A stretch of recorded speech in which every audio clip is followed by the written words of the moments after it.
तीन प्रकार के शिष्य होते हैं गुरु के। वैसे तो देखा जाए तो ये तीन प्रकार जो मैं बताने जा रहा हूं, ये यूनिवर्स की एक प्रकृति है, या कह सकते हैं एक चलन है, या कह सकते हैं नियम है, कानून है। बट इसको पहले हम यूट्यूब गुरुज या आज तक के जितने भी स्पिरिचुअल गुरुज आए हैं उनके संदर्भ में देखने का प्रयास करेंगे। और इसकी शुरुआत एक्चुअली हुई थी स्टीव जे लार्सन से, जिन्होंने एक्सपर्ट सीक्रेट्स में एक आर्टिकल लिखा हुआ था, एक सेक्शन लिखा, एक चैप्टर लिखा हुआ है। तो क्या हुआ कि जैसा कि आप लोग सभी जानते ही हैं कि मैं थोड़ा पागल किस्म का आदमी हूं, और आई थिंक जितने भी गुरुज आज तक आए हैं, लेट्स ये चलो गुरु एक करप्टेड वर्ड है, मेंटर आज तक आए हैं, वो थोड़े से पागल तो हुए हैं कहीं ना कहीं, जहां तक मैंने देखा है। क्योंकि पागल किसको कहा जाता है? वो जो संसार के नियमों को ना माने, वो जो संसार के नियमों से बिल्कुल अपोजिट चले। संसार का है पूरब चल रहा है तो कहेंगे भैया हम पश्चिम चलेंगे। ठीक है, तो संसार के नियमों को ना मानने वाला, संसार की वासनाओं को महत्व ना देने वाला, संसार की जो चरित्र है संसार का, उसको उसका ना पालन करने वाला, अपना खुद का मार्ग बनाने वाला, और उस मार्ग पे कोई ना चलने वाला, और उस मार्ग पे हर कोई गाली देने वाला। उस मार्ग पे अगर कोई चलता है तो उसको ईंटे पत्थर पड़ते हैं, क्योंकि उसको संसार हमेशा उसको पागल कहता है। एक बड़ी अच्छी कहानी है ओशो की, मैंने कई बार सुनाई भी है कि जहां वासना खत्म होती है वहीं पे परमात्मा की का प्रारंभ होता है। बहुत बड़ी चीज़ है एक्चुअली, अगर आप इसको समझने की कोशिश करेंगे तो बहुत बड़ी चीज़ है। तो एक और भी इसका एक वो है कि कहने का इसका तात्पर्य ये है, एक दूसरा दृष्टिकोण है कहने का, कि जो दुनिया बात करती है सुबह से लेकर शाम तक, उसको बहुत इंपॉर्टेंस दे के उसको सत्य समझ के बात करती है। और मैंने जितना भी आपसे आज तक बात करी है, मैंने हमेशा ये बोला है कि 99% बातें जो आपके माँ बाप बोल रहे हैं, 99% बातें जो आपके दोस्त यार बताते हैं, वो सब कुछ झूठ पे टिका हुआ है। मतलब ये दुनिया मिथ्याचारी है, इस दुनिया में छलावा है, इस दुनिया में माया है, और इस दुनिया में सबसे बड़ा जो है वो है असत्य, रगों रगों में बसा हुआ है। क्यों? जंगली जानवर पेड़ पौधे सत्य में जीते हैं, मनुष्य जो है उसको असत्य में जीना है। क्यों? क्योंकि उसको लगता है असत्य में सुख है, असत्य में तृप्ति है, और उस तृप्ति के पीछे वो भागता रहता है। जब वो तृप्ति किसी वस्तु में उसको मिल जाती है तो उस वस्तु को छोड़ देता है, फिर दूसरी वस्तु के पीछे भागता रहता है। अनंत काल तक एक लड़की से पागल हो गए प्रेम करने के चक्कर में। वो लड़की नहीं मिली, गुप्ता जी की लड़की थी, आप शर्मा जी के लड़के थे, आपके घर वाले अलाउ नहीं कर रहे हैं, लेकिन आपने मार पीट करके शादी कर ली। और जब आपने शादी कर ली तो उसके बाद अब आप दूसरी लड़कियों के साथ संभोग करने में उतावले हो रहे हैं, 4-5 साल बाद शादी के, विवाह के। तो जब विवाह नहीं हो रहा था तब प्रॉब्लम, हम इसके लिए मर जाएंगे, हम पगला जाएंगे, हमें तो करना है इससे, हम खून कर देंगे, हम खच्चर कर देंगे, हम ये कर देंगे। और जब विवाह हो गया तब तुम किसी और के पीछे भाग रहे हो। चक्कर क्या है? इसलिए मेरा फेवरेट डायलॉग एक्चुअली ये चक्कर क्या है। एक्चुअली ये डायलॉग की भी एक कहानी आपको बताऊंगा मैं, जैसे मैं बताऊंगा कई लोग के माइंड में आएगा हाँ हाँ ये बात तो सही। एक्चुअली क्या हुआ, एक आईआईटी कानपुर संदीप महेश्वरी का सेशन था बहुत पहले। तो हुआ क्या कि मैं पागल से शुरुआत किया, फिर आईआईटी कानपुर पे आ गया। तो चलो टॉपिक पे वापस आऊंगा। तो क्या हुआ कि तो उसमें एक कहानी बताते हैं संदीप जी। कहते हैं कि मेरे घर में एक मेरे मामा है, वो अपने रेस्टोरेंट की दाल सब्जी रोटी रात में बहा देते हैं नाली में, जब रेस्टोरेंट बंद होता है। तो मैं अपने मामा के पीछे घूमता रहा, मतलब संदीप महेश्वरी, ये मामा थे चाचा थे, जो भी थे मुझे नहीं पता। जान पहचान में थे, वॉटेवर। और मैं उन अपने मामा से पूछता था कि मामा, ये आप जो ये खाना रात में बहा देते हो पीछे ले जाके, चक्कर क्या है? चक्कर क्या है? तो तो वहां से वो मेरे माइंड में घुस गया, वो चक्कर क्या है, वर्ड चक्कर क्या है। तो इसकी कहानी एक्चुअली ये, तो हुआ क्या कि मैं उस आईआईटी कानपुर वाले वीडियो को कई बार देख चुका हूँ। मुझे वो संदीप माहेश्वरी बहुत अच्छा लगता है। मतलब वो एक टाइम था जब संदीप माहेश्वरी का ना, कह सकते हैं कि जवानी थी संदीप माहेश्वरी की, या कह सकते हैं कि एकदम फ्रेश सब कुछ आ रहा था। मतलब कभी सुना नहीं था कि मोटिवेशन भी कुछ होता है, और कभी ये होता कभी वो होता, कुछ भी माइंड में नहीं था कि कुछ ऐसी चीजें भी होती हैं। मोटिवेशन तो लाए ही संदीप हैं इंडिया में। तो चालू ही उन्होंने किया था उस वक्त, तो हमें पता ही नहीं था कि क्या होता है, और मोटिवेशन जॉनर जो है वो सेट किया था उन्होंने। तो वो जो एक महक है ना उस समय की, जब याद करते हैं, जब वो ट्रिप टू कसौली, हालांकि वो वीडियो उन्होंने डिलीट कर दिया क्योंकि उनको पता चल गया कि पार्थ सिंह ने कहीं बोल दिया है कि ट्रिप टू कसौली में आपने आउट ऑफ बॉडी एक्सपीरियंस के बारे में बात करी थी। तो जैसे ही, एक तो मैं चैनल पे ब्लॉक्ड हूं उनके, पता नहीं क्या हो गया लोगों को लगता है कि उनको कोई क्वेश्चन ना करे, जबकि खुद ही करने क्वेश्चन करो। एनीवे, तो तो क्या हुआ कि वो चक्कर क्या वहां से आया। तो अब लोग पागल कहने लगते हैं किसको? जो सत्य के मार्ग पे चलता है उसको दुनिया पागल कहने लगती है। जैसे कुछ भी मेरे घर वाले कुछ भी बोलते हैं, मैं कहता हूं ये नहीं हो पाएगा। मैं कहता हूं क्यों करना है, फिर वो पूछते हैं इसलिए करना है, फिर वो क्यों करना है, तो इरिटेट हो जाते हैं।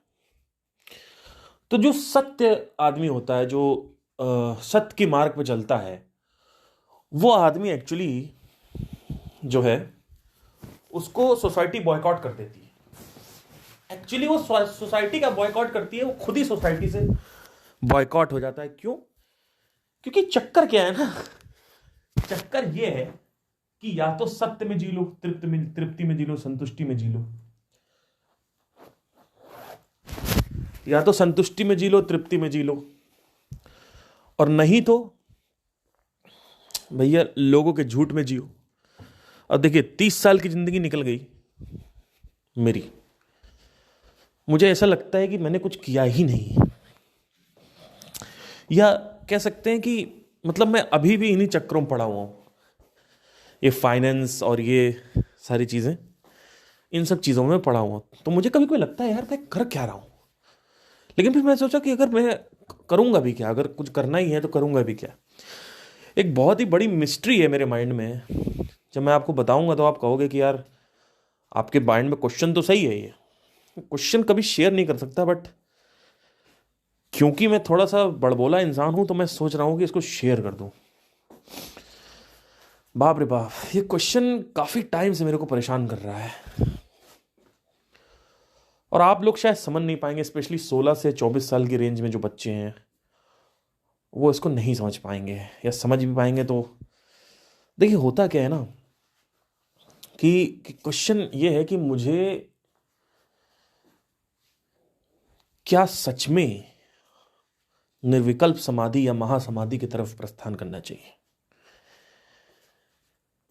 क्योंकि कई ऐसे सेजेस हैं जिन्होंने महासमाधि नहीं ली। मेडिटेशन में जाके मैंने इस सत्य को देख लिया है कि महासमाधि तक पहुंचना संभव है, यानी वो एग्जिस्ट करती, यानी उसमें कोई छलावा नहीं है। क्योंकि जब तक कोई चीज़ थ्योरी में होती है तब तक छलावा होती है, जब एक्सपीरियंस में आने लगती है। तो वही मैं सोचता हूँ कि यार मैं अगर 80 की 60 70 की उम्र में, मैंने हमेशा सोचा कि मैं इसको महासमाधि ले लूँ या निर्विकल्प समाधि कर लूँ, लेकिन फिर मैं सोचता हूँ कि यार, क्योंकि अब आपको मैं सच बताऊँ ना तो मुझे ऐसा लगता है, कंफर्म नहीं है, कि सब कुछ छोड़ने के बावजूद भी, जैसे आपने सारे डिज़ायर छोड़ दिए, उसके बाद भी जो मतलब नेति नेति नेति, ये भी नहीं चाहिए, ये भी नहीं चाहिए, नेति करते गए सब कुछ आपने छोड़ दिया, और उसके बाद जब आपको अच्छे से आत्मज्ञान घुस गया, आपके अंदर समझ में आ गया, तो यहाँ पे 2-3 पॉसिबिलिटीज, अनुमान प्रमाण है। क्योंकि मैंने आपसे क्या बोला कि वो चीज़ सभी हमारे सामने नहीं आ चुकी है, तो हम अनुमान प्रमाण लगा सकते हैं। प्रारब्ध, क्या था वो नाम, अ, अरे यार मैं नाम ही भूल गया। आगम प्रमाण, अनुमान प्रमाण, प्रत्यक्ष प्रमाण, सॉरी, बाप रे। प्रत्यक्ष प्रमाण जो है वो नहीं हो सकता, क्योंकि आप जानते ही हैं कि उसको अब देखा नहीं जा सकता, सटल चीज़ों को देखा नहीं जा सकता कि क्या होता है महासमाधि के बाद, या नहीं लेते हैं तो क्या होता है। तो एक क्वेश्चन बड़ा खतरनाक समाया हुआ मेरे अंदर, काफी टाइम से समाया हुआ है, और इस क्वेश्चन को लेके मैं काफी चिंतन करता हूं, लेकिन मैं कभी व्यक्त नहीं करता इस प्रश्न को, क्योंकि वो व्यक्त करना अभी आपके लिए जरूरी नहीं है। आप उस स्टेज तक अभी नहीं पहुंचे हो, या पहुंच भी हो मुझे नहीं पता, आप नहीं पहुंचे हो कि अभी आपसे ये सब बातें करी जाएं, लेकिन मेरे अंदर जो चल रहा है मैं वो बता देता हूं बस। वो ये है कि मुझे ऐसा लगता है कहीं ना कहीं कि अगर महासमाधि नहीं ली गई तो जो प्राण में शरीर का ढांचा है वो बचा रह जाता है, और अगर वो बचा रहा, वो डिजायर, वो टेंडेंसीज बची रही, तो वो फिर एक्सप्रेशन लेगी। मैं नहीं चाहता हूं कि वो एक्सप्रेशंस लें। तो ये एक पहली थ्योरी है। अब दूसरी थ्योरी क्या है कि कई सारे सेजेस ऐसा कहते हैं, जो कि पॉसिबिलिटी बन सकती है कि अगर आप नहीं भी लेते हो और अगर आप आत्मज्ञान में स्थित रहते हो 50 साल तक, 40 साल तक, तो ऑटोमेटिकली जो आपका डिजायर का बबल है वो वीक हो जाता है, जो वासनाएं हैं वो खत्म हो चुकी हैं, तो ऑटोमेटिकली वो एक्सप्रेशन नहीं होता है। तो जैसे ही ये बात होती है तुरंत ये क्वेश्चन उठता है कि लोगों ने क्यों किया, फिर पुराने जो सेजेस थे वो क्यों लेते थे? क्या वो इतने बुद्धिमान नहीं थे कि चुपचाप थ्योरी पढ़ें और ऑब्जर्व करें और समझ जाएं? तो ये क्वेश्चन उठ जाता है। मैं आपको सिर्फ क्वेश्चन बता रहा हूं, मैं अभी कोई प्रमाण नहीं, वो नहीं दे रहा हूं आपको, निष्कर्ष नहीं दे रहा हूं उसका, क्योंकि इसका निष्कर्ष मैं खुद ही नहीं निकाल पाया हूं। निकले, हो सकता है निकल आए कभी आगे, क्योंकि मैं पिछले 1-1.5 साल से उतना डीप नहीं गया हूं मेडिटेशन में, जानबूझ के, क्योंकि फिर वो अर्जेस आने लगती है मेरे अंदर। जब ज़्यादा डीप मामला हो जाता है, एनीवे उसके बारे में बाद में बात करेंगे। तो होता क्या है कि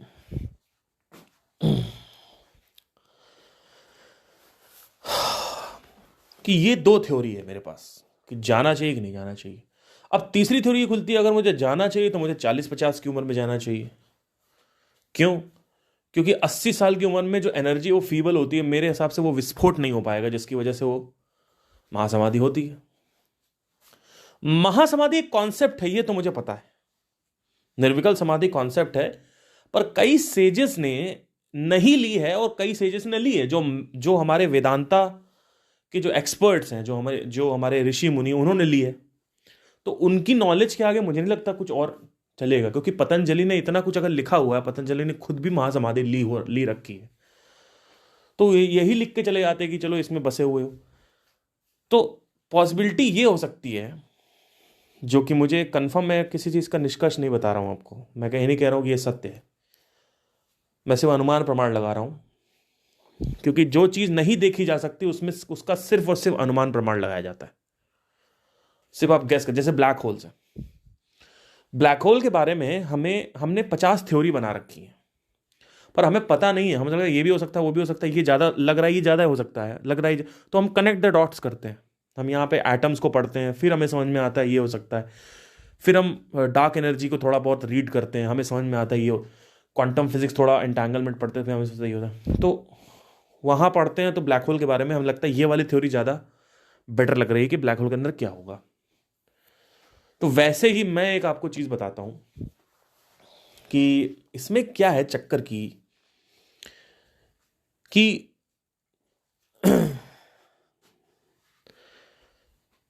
आत्मज्ञान भी एक आदत है।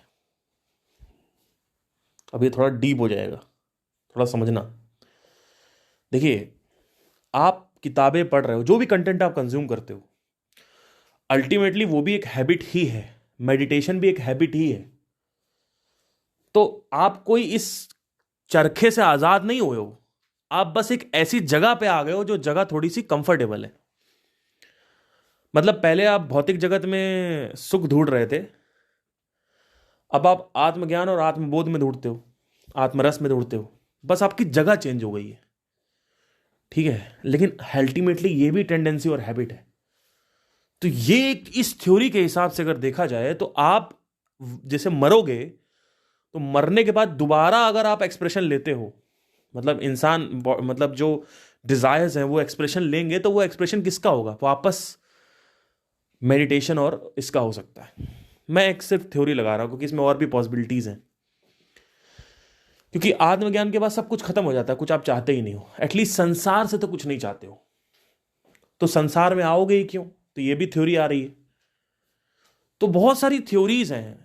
एक होता है कि अगर चलो ठीक है, सिर्फ काम करते रहो और आत्मज्ञान में स्थित रहो, तो वापस वो एक्सप्रेशन नहीं होगा।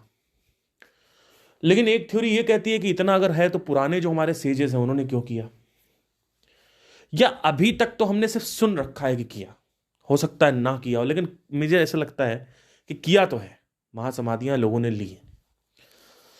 तो इसीलिए आज मैं 30 साल का हो गया, अब मैं 3 महीने बाद 31 का हो जाऊंगा।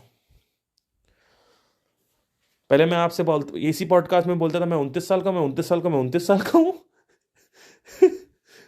फिर इसी पॉडकास्ट में बोलता था मैं 30 साल का हूं, 30 साल का हूं। अब उसके बाद मैं इसी पॉडकास्ट में बोलूंगा मैं 31 साल का हो गया हूं। ठीक है, तो चक्कर क्या है कि मुझे जो है इस चीज के ऊपर काफी कंफ्यूजन होता है कि मैं कर क्या रहा हूं। तो बहरहाल ये था कि मैं इवॉल्व होता गया और सब चीजें पता लगे, फिर मर गया आखिरी में। ठीक है, एक आपने अपना जो कंडीशनिंग है वैसी कर ली, लेकिन एक चीज और भी इसमें थोड़ा सा हमें करना पड़ेगा। लेट्स से कि हम अगर एक्सप्रेशन ले रहे हैं, तो भी हम हमारे जो हैबिट्स है, टेंडेंसीज है, वो इसी में होंगी। जो हमारा स्पिरिचुअलिटी है, जो कि अच्छी चीज है, पर देखिए दुनिया थोड़ी सी आगे बढ़ जाएगी तो वहां पे और मैंने आपसे क्या बताया, लोग और गंदे पैदा होंगे और डिस्ट्रक्टिव पैदा होंगे। तो अगर आप बार बार वही एक्सप्रेशन लेते हो, जो गुच्छा है जो बचा हुआ टेंडेंसीज का एक्सप्रेशन का, वो जो गुच्छा है जो उस बीइंग से अटैच्ड है, वो बीइंग जो है वो 3 लेयर्स खत्म नहीं हुई, 2 लेयर्स खत्म हुई है सिर्फ। तो वो बार बार आता रहता है, आता रहता है, आता रहता है। चक्कर क्या है कि आप एक पॉइंट पे ऐसा आ गए जहां पे आप ऐसे पॉइंट पे पैदा हो गए जहां पे सिर्फ और सिर्फ डिस्ट्रक्शन है पृथ्वी पे। तो इसी वजह से कई लोगों ने अपने आप को मोक्ष के घाट उतार दिया। तो ये एक थ्योरी थी, ऑल्दो इसमें कुछ सच भी हो सकता है, कुछ असत्य भी हो सकता है, तो मैं इसमें कुछ कह नहीं रहा हूं अभी। कुछ चीजें सत्य हैं, जैसे कि निर्विकल्प समाधि, ये जो है ये सत्य है। समाधि की स्टेजेस होती हैं, ये सब सत्य है। ऊर्जा जो है अगर उसको ज्यादा बढ़ाते हैं शरीर में तो उससे कुछ होता है शरीर में, वो सत्य है। तो ये सारी चीजें सत्य हैं, ठीक है। इनफैक्ट एक थ्योरी बार बार मेरे माइंड में आती रहती है, वो है साइमुलेशन थ्योरी। थोड़ा सा मैं इसको कंप्लीट कर लेता हूँ, उसके बाद मैं आगे जो मैंने यूट्यूब गुरुज के बारे में बात कर रहा था उस पर आऊँगा। देखिए, कल अभी रिसेंटली मैंने एक साइंटिस्ट को यूट्यूब पे बात करते हुए सुना, ब्रायन कॉक्स नाम था उनका। बहुत अच्छे साइंटिस्ट हैं, देखने में भी सुंदर है, हैंडसम है और सीधे साधे लगते हैं काफ़ी। मैंने उनसे जब सुना तो उन्होंने कहा कि हम सिर्फ और सिर्फ मार्स पे जा सकते हैं, वहां पे जाके हम अपना एक्सपेरिमेंट कर सकते हैं। हम जुपिटर पे नहीं जा सकते, हम यूरेनस पे नहीं जा सकते, हम प्लूटो पे नहीं जा सकते, हम वीनस पे नहीं जा सकते हैं, हम बरकरी पे नहीं जा सकते, क्योंकि ये सब गर्म है या तो बहुत ज़्यादा, या फिर वो गैस के गोले हैं। तो गैस के गोले में कुछ लैंड करने के लिए है ही नहीं, तो वहां पे मैटर क्या करेगा जाके। तो मेरे अंदर से ट्रिगर हुआ, मैंने कहा यार ये प्रैक्टिस करने के लिए एक साइड में प्लैनेट दे दिया। अब देखो कितना खतरनाक है, पैटर्न देखो। क्रिएटर ने, जैसे क्रिएटर जानता हो, जो क्रिएटर है, जो जिसने सृष्टि बनाई है, जैसे कि वो जानता हो, गूज बम्स आ रहे हैं मेरे बातें बोलते वक्त, जैसे वो जानता हो कि ये लोग आगे प्रैक्टिस करेंगे इंटर प्लानिटरी ट्रैवल्स की, या इंटर प्लानिटरी पॉपुलेशंस की, या मिशंस की, तो एक काम करते हैं, सारे प्लैनेट्स नहीं हटाते हैं, एक प्लैनेट साइड में छोड़ देते हैं प्रैक्टिस करने के लिए, वो है मार्स।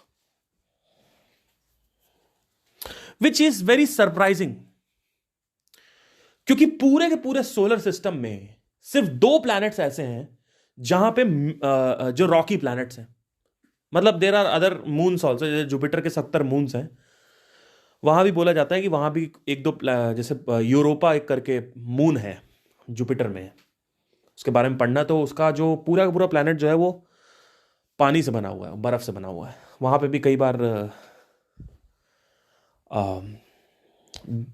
जाने की बातें हुई हैं मेरे सामने, मतलब कई साइंटिस्ट बातें करते हैं, मैंने कई बार विटनेस किया कि यूरोपा एक अच्छी प्लेस है जहाँ पे हम ह्यूमंस को पॉपुलेट कर सकते हैं, but that is like very far, like 100 200 500 years, because it's very ice dense.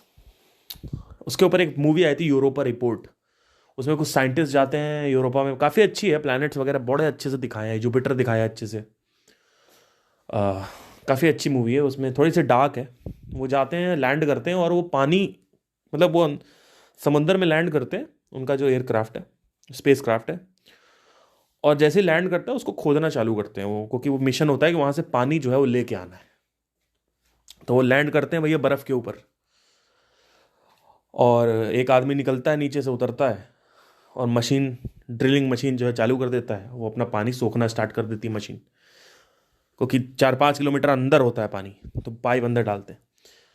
तब तक देखते हैं आसपास एक कुछ चमक रहा है पानी के नीचे, तो वो देखने जाता है साइंटिस्ट की क्या चमका क्या। जैसे ही वो जाता है तो एक नीचे से बहुत बड़ा जीव, मॉन्स्टर, एलियन निकलता है और उसको नीचे ले जाता है मार के, तो सारे के सारे साइंटिस्ट को धीरे धीरे मार देता है वो।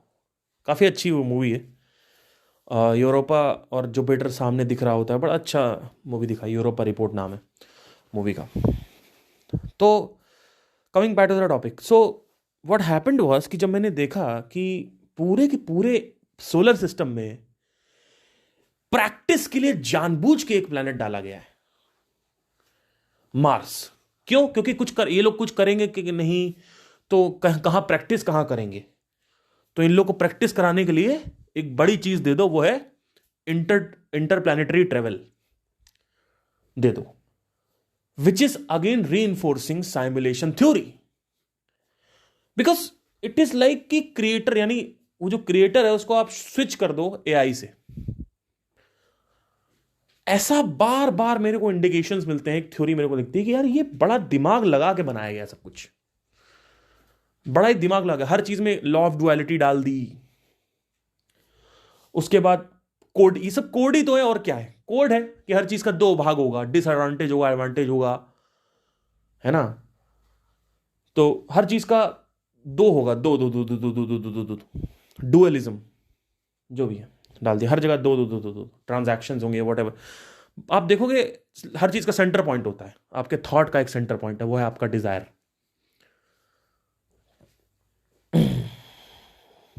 वो वो जो कोर है डिजायर का,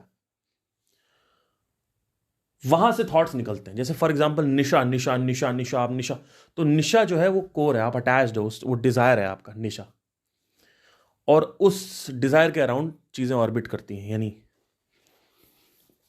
आपके विचार ऑर्बिट करते। पता नहीं ये डीप हो रहा है कि नहीं, क्योंकि कई बार ना मैं बहुत डीप चला जाता हूं, तो आप लोग मुझे जरूर बताएं कि क्या आप सुनते भी हो, कि मतलब कि मैं क्या कह रहा हूं, कि या फिर आपको हल्का रखूं सेशन, क्योंकि मुझे ऐसा लगता है कि मैं कभी कभी ना बहुत ज़्यादा डीप चला जाता हूँ, मुझे लगता है कि ये लोगों को समझ में नहीं आएगा मैं क्या बात कर रहा हूँ, या बोर लग रहा होगा, तो एक बार नीचे बताइएगा ज़रूर। चलिए, तो बड़े दिमाग लगा के ऐसा लगता है कि बगल में एक प्लैनेट डाल दिया प्रैक्टिस करने के लिए, पूरे के पूरे सोलर सिस्टम में कहीं भी वो नहीं है रॉकी प्लैनेट, बगल, और बिल्कुल बगल में है। ऐसा भी नहीं है कि मतलब कि 3-4 प्लैनेट दूर है तो उसमें जाने में 500 साल लगता, 600 साल लगते, बगल में डाल दिया, क्योंकि ज्यादा एजिंग भी नहीं होती, 8 महीने लगते हैं पहुंचने में, 8 से 9 महीने लगते हैं मार्स तक पहुंचने में। लेकिन यही अगर यूरेनस होता तो आपको पता है कितना टाइम लगता, अराउंड 20 साल के आसपास, मतलब जानबूझ के इन लोगों ने ह्यूमन की एज के हिसाब से बगल में प्लैनेट डाला है। ये बहुत बड़ी साजिश रची जा रही है ये मुझे ऐसा लगता है कि ये कुछ नहीं है, सिर्फ और सिर्फ सैमुलेशन है। ये सैमुलेशन हो रहा है भाई साहब। सैमुलेशन मतलब होता है कि जैसे गेम नहीं होता, game GTA San Andreas, GTA vice city, मुझे ऐसा लग रहा है, सच बता रहा हूं, मुझे बार बार फील आती है कि भैया कुछ तो गड़बड़ है। फिर सैमुलेशन के ऊपर काफी थ्योरीज है, वो भी सब कोरिलेट करती हैं। तो हो सकता है कि जो हमारे ऋषि मुनि हैं, आप कहोगे वो हमारे वेदांता में क्यों नहीं पकड़ा गया, हो सकता है सच में उन्होंने मिस आउट कर दिया हो।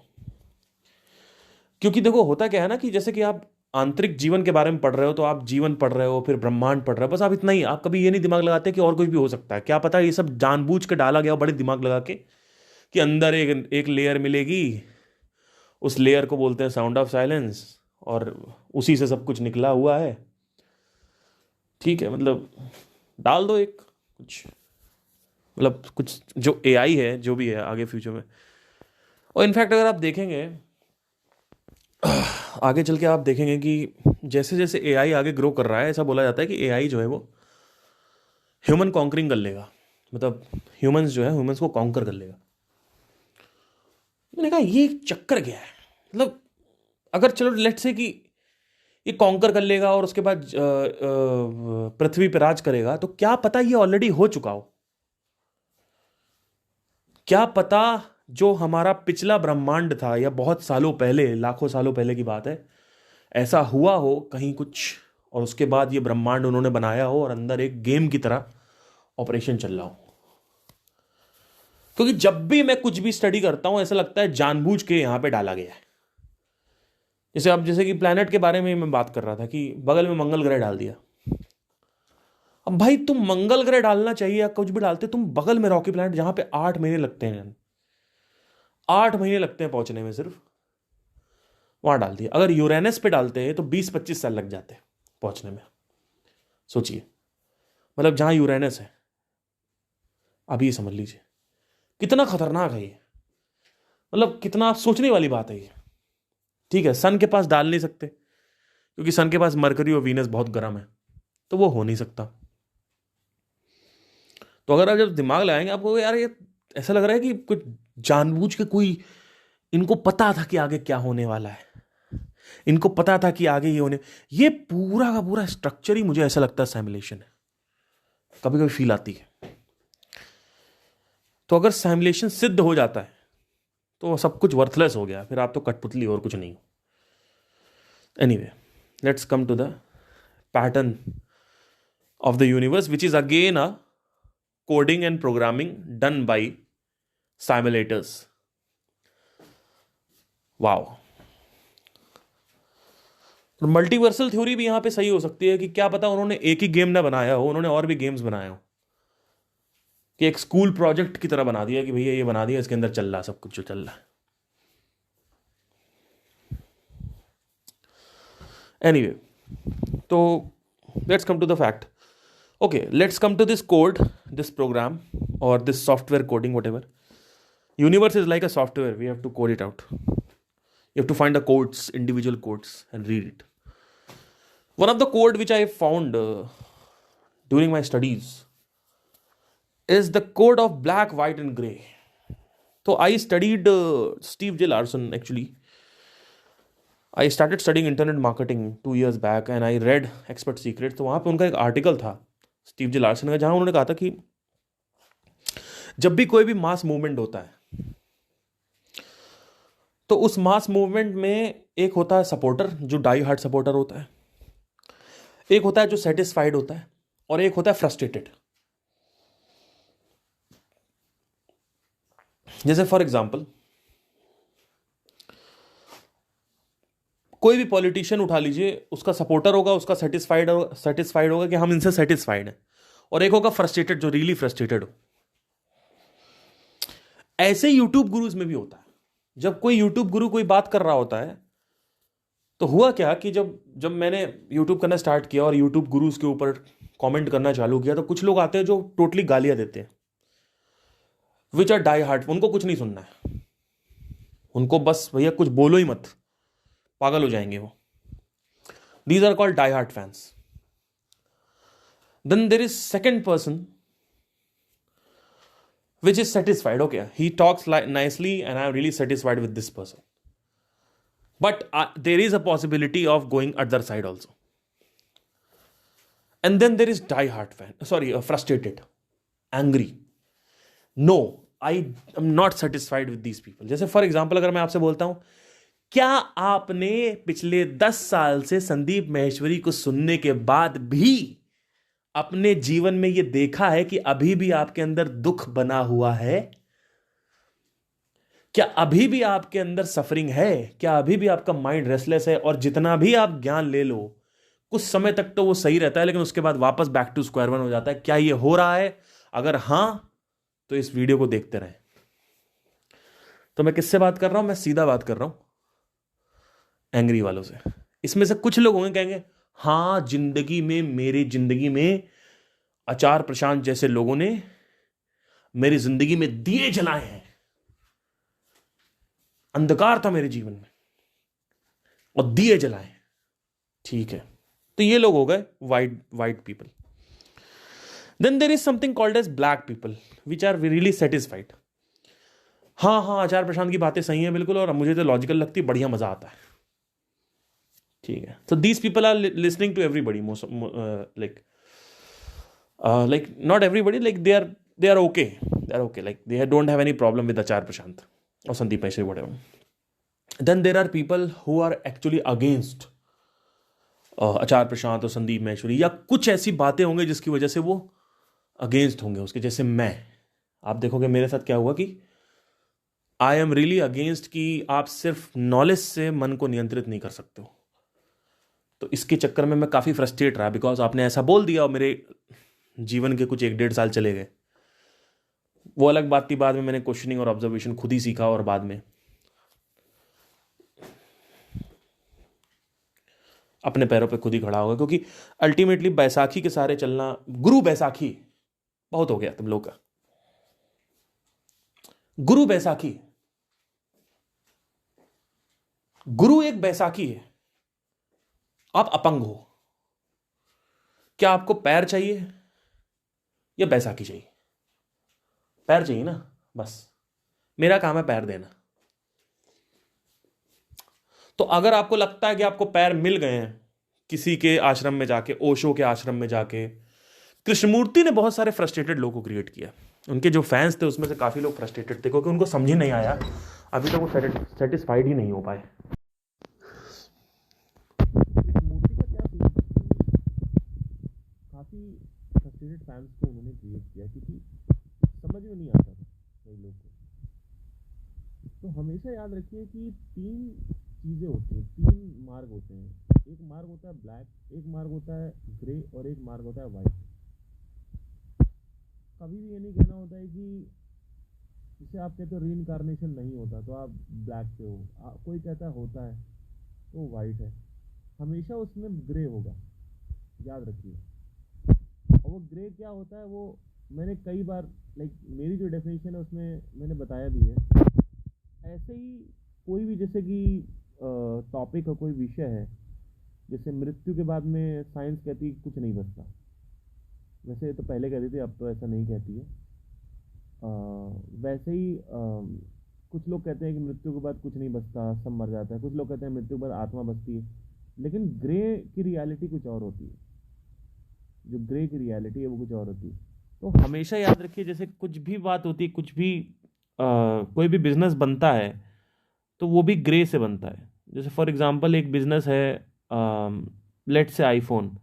अब आईफोन 1.5 लाख रुपए में वही चीज़ दे रहा है. वही चीज़ ओप्पो वीवो अगर है तो वो 20,000 में दे रहे हैं, है ना. तो एक फ्रस्ट्रेटेड कस्टमर है, वो नहीं ले पा रहा है 1.5 लाख रुपए का फ़ोन, पर वो वही सारी चीज़ें एक सस्ते फ़ोन में भी ले सकता है जो कि 30,000 का है, 35,000 का है. तो बिजनेसेस को ये ज़रूर पता होता है, बिजनेसेस को पता होता है कि हमें business out of the frustrated customers बनाना है. ठीक है, ये होता है सारा का सारा. तो हर चीज़ में ना लाइफ ब्लैक एंड वाइट नहीं होती, life black grey and white होती है. लाइफ ब्लैक एंड वाइट नहीं होती है, याद रखना. क्योंकि कहीं भी किसी भी चीज के बारे में बात अगर हो रही है,